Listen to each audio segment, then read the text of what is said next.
Welcome on Kindle to another Dark Souls the board game painting tutorial here on Hotgates Gaming with your Hotgates Gaming host James. Thanks everyone who supported the previous videos, and this video is dedicated to Chris Thorpe, one of the subscribers who has very kindly backed Hotgates Gaming on Patreon, which is a great way of supporting this kind of content, and he has specifically said he wanted to see more Dark Souls the board game content, so thank you very much, Chris. In this episode we are going to be showing off a very basic, simple technique for painting Ornstein and Smough. Doing those golds, we're going to get down, you should be able to get this paint job done in about half an hour. Let's show you how to get through that.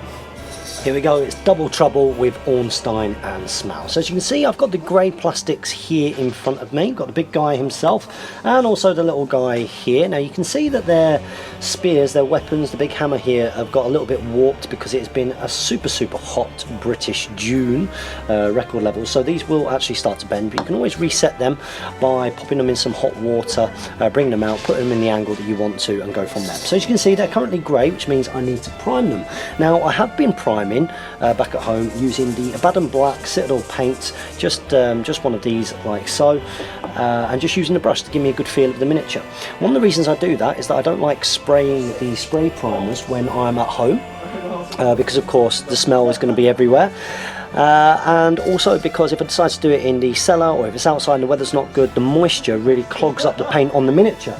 So what I'm going to do now that the weather is nice is I'm going to use this here, Citadel Chaos Black Spray. I'm going to take the miniature outside and I'm going to give it a light spray from about 15-20 centimeters away, just all over the miniatures, and go from that.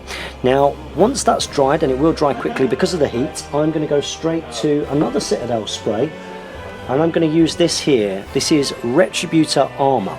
Now I'm not going to completely coat the miniature in this. What I'm going to do is I'm going to use this as my light sourcing, just like you would do if you airbrush it. And I'm just going to get the spray from quite far away, right above the miniature, like so, and I'm just going to do a light spray from the top, and that will give me an idea of where the light's going to hit on the miniature. I don't want it to be overdone because we want the black parts to create the shading on this miniature before we actually start applying the detail.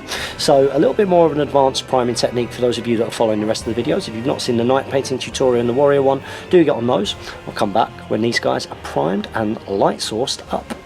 And there we go, so they're all primed up, and like I say, did use the Chaos Black primer spray, and then I used the Retributer Armour, which is also from Citadel Spray. Now I have to say that the Retributer Armour actually went on a little bit more and a bit thicker than I thought, even though I was trying to be quite careful. It really stuck to the miniatures very quickly. But I did try and give that a light dusting, so if you show off there, of course, what this is going to mean is, because that's gone over a lot of the raised areas, that the ink washes are going to become even more important. And as you can see as well, because we're doing the spray over the base, obviously I'm rebasing all of my my guys using generation shift bases. So there we go, looking at him, we've got a fair old amount on there, so we need to wait for this to dry, and then when it has dried I'm going to be applying a wash, and I'm going to be applying the Army Painter Wash Strong Tone. I'm going to be applying this very liberally all over the model, so I'm going to really dash it on, and I'm going to be using the Element Games Regiment painter brush, so it's a bit thicker. Remember, you don't want the ink to run down into the end here, because of course it can mess with the bristles. So once these guys are dried, I'll apply that and show you the finish.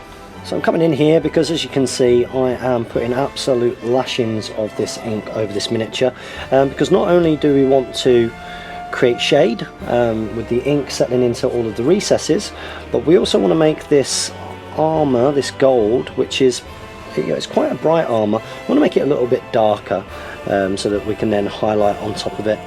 And of course, as you've heard me say in the previous Dark Souls painting videos, you've heard me say it in all of them, Dark Souls has got quite a bleak kind of colour palette, so we want the same with this. So let's see what the finished result is. So whilst the washes are drying on Ornstein and Smough, as you can see, just drying off there, because I've applied it very liberally, it's going to take a little bit of a while to dry, so we might as well be pretty efficient. And These miniatures are relatively straightforward to paint. You know, they're single colour most of the way around, that kind of goldy brass colour. You can create different effects on that, you know, to reflect light source and shade, which is what we're going to be doing throughout this on that gold and making it a bit more interesting. But there is one other colour that I can see when I look at my source. Or there's two other colours. I think there's a little bit of silver in there, but mainly it's the plume on top of the Dragon Slayer here. So what I'm going to be doing, I'm going to be using the Citadel paint Khorne red here, like so, which I got from Element Games, and I'll be applying this a reasonable amount of it. The paint's thickened up a little bit because of the heat, so I'm going to pop that down on the palette, making sure that it just stays on the end of the brush. Use a part of water just to really mix it in, and then drag and twist that brush so that I've not got too much on it, because we don't want to clog up the detail. And I'm just going to paint that all the way down this plume here, all the way, making sure I take care, pretty neat, and make sure none of it goes on the other gold areas, because of course we don't have to repaint over them, especially now that we've started to ink and shade and the like. So yeah, we'll come back when this step is done. So there we go. So I've just put a couple of thin coats. Remember, it's important to keep your paints thin so you don't lose the detail. A couple of thin coats of that Khorne red. So when that dries, I will be washing that and then going over and doing the highlights. But in the meantime, the armour, the gold armour and the ink that was on it has dried, so we can start going to the next phase on this. So I do want these guys to have a slightly more brassy colour. So we have used the Retributer Armour, of course, which was the spray, but one of my favourite kind of gold effects is actually using Balthasar gold, which is like a bronzy colour, and sort of highlighting up to silver with this, because it's got a little bit of a more of a ye olde kind of look to it. Okay, so what we're going to do, give the paint a good shake. Always should do that. And I'm going to be using a dry brush. I'm actually using an Army Painter dry brush here. They're usually sort of thicker bristles and the like. We're going to take some of this Balthasar gold onto the palette, just really kind of mix it in there and try and get it into the brush. And then we're going to try and wipe off some of the excess whilst we're still on the palette, so we're not wasting the paint. And then we're going to take a little bit of kitchen roll, and we're just going to brush it left and right and just get the excess paint off. At this point, I'm then going to just lightly, and I'm going to go up and down for this because I want to kind of be catching the light a little bit. I'm going to lightly dry brush all of the areas. Now what this will do is it will just catch the raised areas, and I'm just going to try and do it so that it's mainly catching almost like the bottom part of that there, like so. And I'm just going to do this across the whole miniature, and I'm also of course going to be doing this on our Dragon Slayer. So I'll come back and show you what that looks like, and what it should do is just brass it up a little bit and create a little bit more depth in the gold itself. So that's it, the Balthasar gold has been dry brushed onto there, and this is the result. So you can see it just gives that little bit of depth, extra bit of depth in there with the gold colour. And just makes it look a little bit oldie. So the next step is I'm going to be using again another Citadel paint, Runefang steel.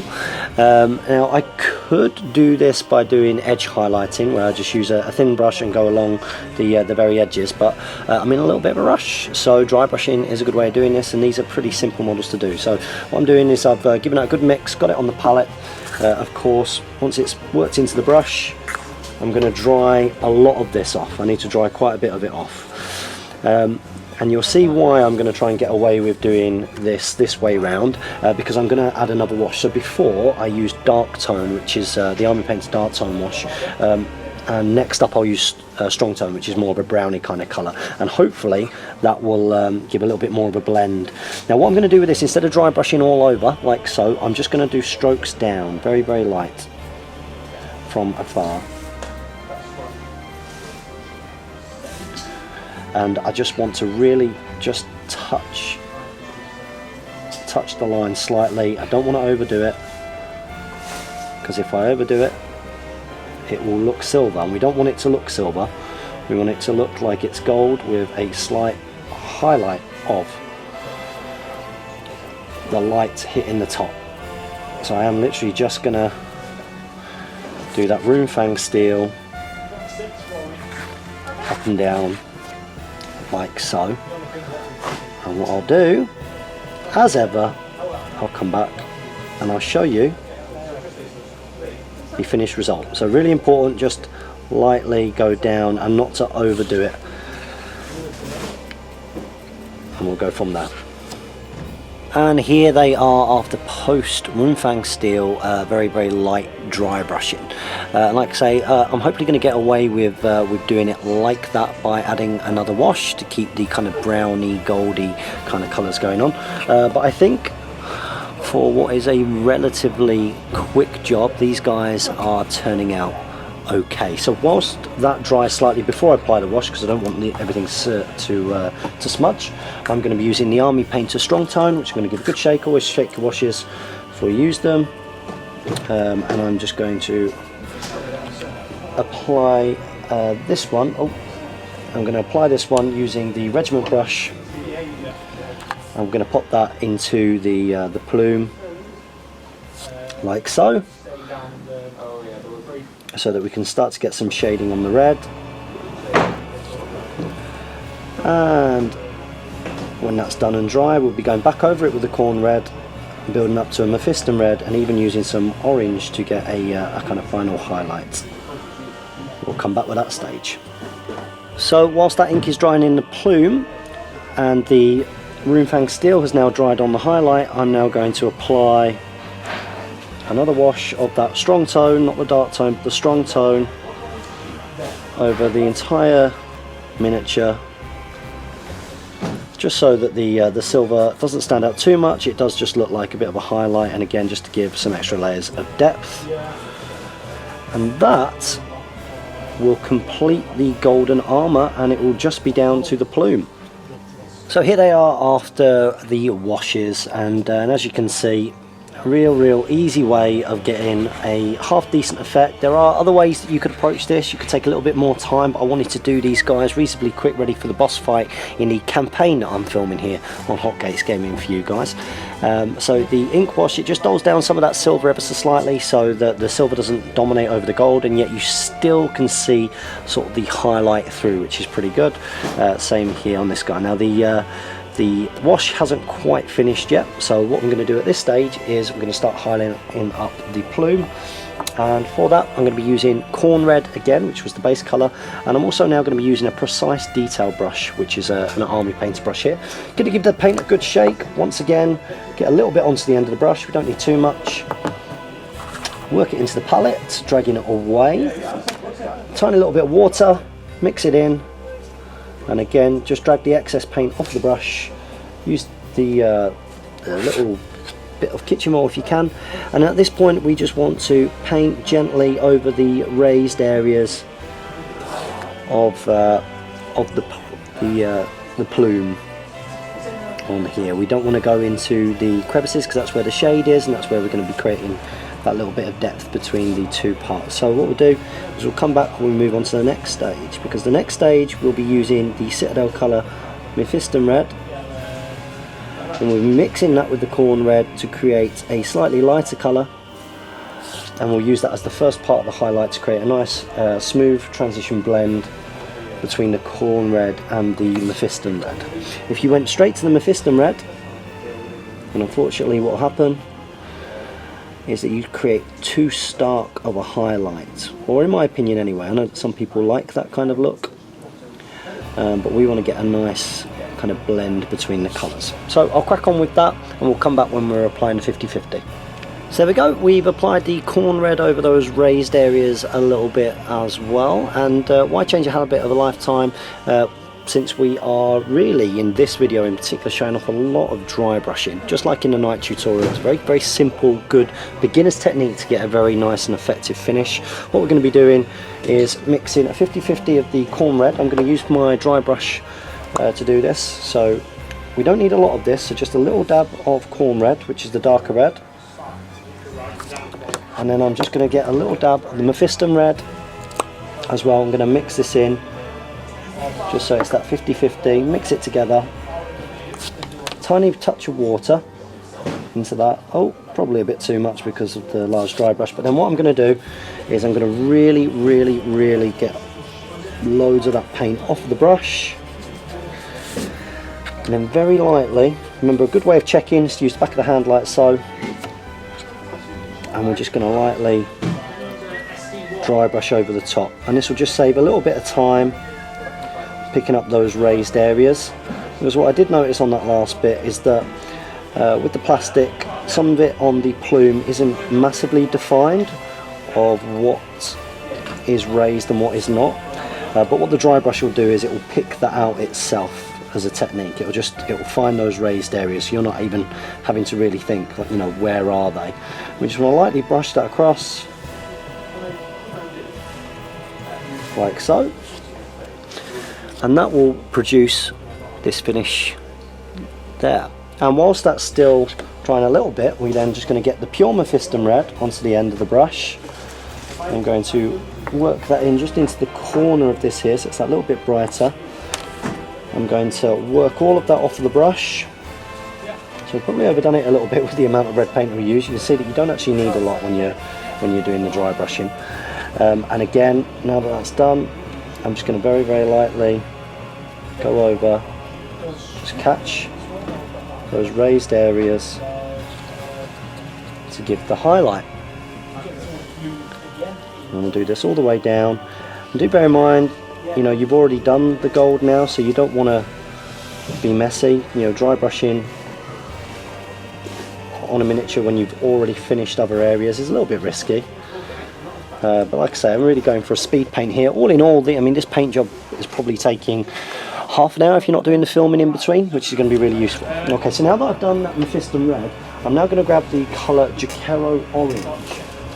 And Jakero orange is a Citadel paint, a Citadel base colour, and we're now just going to add a little bit of that. Now this one's dried up a little bit, which is a bit of a shame, but it'll do for this. I'm just going to mix that in with the Mephiston red, and again that's just going to create a lighter colour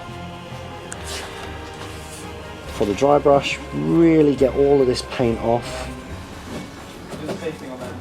and again very light, just wanting to catch those raised areas. Just flick the brush across, very light. You don't want to overdo it.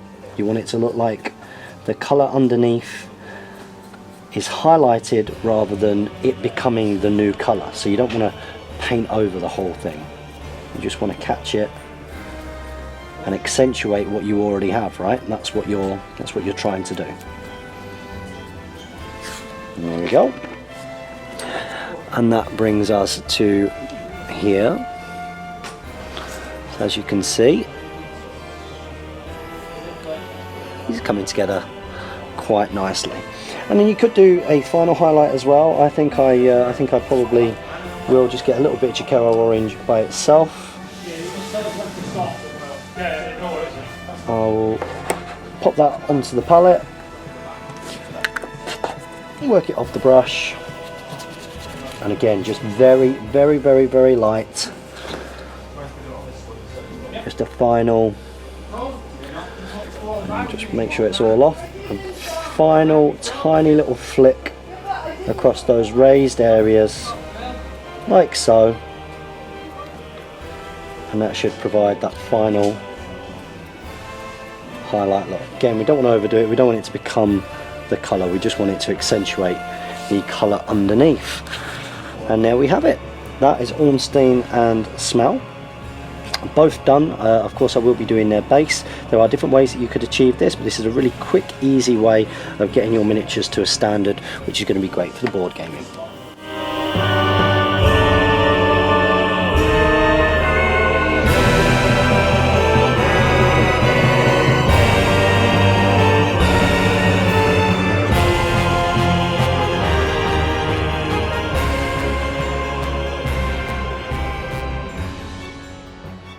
And there you have it, a very easy, quick guide on how to paint Ornstein and Smough. If you enjoyed that video, make sure that you pop a like below, get involved in the comments, and make sure you join me for more Dark Souls the board game content going forwards. And remember, you can also support the content that you see here on Hotgates Gaming YouTube by checking out the Patreon in the video links below. Even if you're contributing just $1 per video, it helps hugely. So once again, thank you, Chris, and we'll see you all in the next video.